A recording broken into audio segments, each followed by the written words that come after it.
On this day in history, November 2nd. Hostilities in the Armagnac-Burgundian Civil War were suspended under the Peace of Bicêtre on November 2, 1410.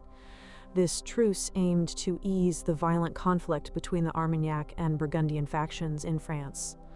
Although it temporarily halted open fighting, the peace was fragile and ultimately short-lived. Governor Josiah Winslow of Plymouth Colony led a colonial militia against the Narragansett people during King Philip's War on November 2, 1675. This action was part of broader colonial efforts to suppress Native American resistance. The conflict intensified hostilities, resulting in one of the deadliest wars in New England. North Dakota and South Dakota were admitted as the 39th and 40th U.S. states on November 2, 1889. President Benjamin Harrison signed the statehood proclamations without indicating which he signed first, symbolically granting them equal status. This event marked a significant expansion of the U.S. into the northern Great Plains. The Boers began a 118-day siege of the British-held town of Ladysmith during the Second Boer War on November 2, 1899. This siege aimed to weaken British control and was one of the conflict's most prolonged and grueling episodes. Ladysmith eventually became symbolic of British resistance in South Africa. Bulgaria defeated the Ottoman Empire in the Battle of Lule Burgas on November 2, 1912, during the First Balkan War. Known as the bloodiest battle of the war, it opened Bulgaria's path to Constantinople. This victory marked a turning point in Bulgaria's campaign against Ottoman forces. The Russian Empire declared war on the Ottoman Empire on November 2, 1914, in the context of World War I. This declaration led to the closing of the Dardanelles, a key strategic passage. It signaled a shift in alliances and intensified the war in the Middle East. The Balfour Declaration was issued by Britain on November 2, 1917, expressing support for a Jewish homeland in Palestine. This declaration included a stipulation to protect the rights of existing non-Jewish communities. The document became foundational in the eventual establishment of Israel. KDKA of Pittsburgh made its first broadcast as the world's first commercial radio station on November 2, 1920. This inaugural broadcast reported on the results of the U.S. presidential election. KDKA's success marked the beginning of the commercial radio industry in the United States. The BBC television service, the world's first regular high-definition television service, began broadcasting on November 2, 1936. This service initially transmitted black and white images with a resolution of at least 200 lines. It later became BBC One, a major British television network still in operation today. The Battle of Elea Kalamas began between Greek and Italian forces on November 2, 1940. This was an early engagement in the Greco-Italian War and part of World War II. The Greek army successfully defended against Italian advances, boosting morale and resistance efforts. Designer Howard Hughes conducted the only flight of the massive Hughes H-4 Hercules, or Spruce Goose, on November 2, 1947. This aircraft, built primarily from wood due to wartime restrictions on metals, was the largest fixed-wing aircraft of its time. The flight demonstrated its potential but also marked the end of its operational life. The Dutch-Indonesian Roundtable Conference concluded on November 2, 1949, with the Netherlands agreeing to transfer sovereignty of the Dutch East Indies. This historic agreement established the United States of Indonesia.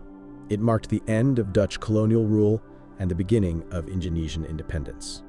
Israel occupied the Gaza Strip on November 2, 1956, during the Suez Crisis. This occupation was part of a broader military action in the Middle East involving Britain, France, and Egypt. The move intensified regional conflicts and drew international attention to the Arab-Israeli dispute. Charles Van Doren admitted before a congressional committee on November 2, 1959, that he had received answers in advance on the quiz show 21. This scandal exposed widespread corruptions in American television game shows. His testimony led to significant changes in game show regulations. The first section of the M1 motorway in the United Kingdom opened on November 2, 1959. This section connected the areas between junctions 5 and 18, marking the beginning of Britain's first interurban motorway. The M1 revolutionized transportation by improving connectivity across the UK. Penguin Books was acquitted of obscenity charges in the famous Lady Chatterley's lover trial on November 2, 1960. The ruling allowed the unexpurgated version of D.H. Lawrence's novel to be published in the UK. The case was a landmark in British literary freedom and censorship laws. Quaker activist Norman Morrison set himself on fire outside the Pentagon on November 2, 1965, to protest the Vietnam War. His act of self-immolation was aimed at drawing attention to the U.S.'s use of napalm. Morrison's protest became a powerful symbol of anti-war sentiment in America. The Morris worm, one of the first computer worms to spread widely across the internet, was released on November 2, 1988. Created by Robert Tappan Morris, it caused disruptions on networks and highlighted vulnerabilities in computer security. This incident marked a milestone in cybersecurity awareness. British satellite broadcasting and Sky Television merged to form BSkyB on November 2, 1990. This merger helped form one of the largest media companies in the UK and solidified Rupert Murdoch's influence in British broadcasting. BSkyB went on to become a dominant force in British television. Expedition 1 arrived at the International Space Station on November 2, 2000, marking the beginning of a continuous human presence in space.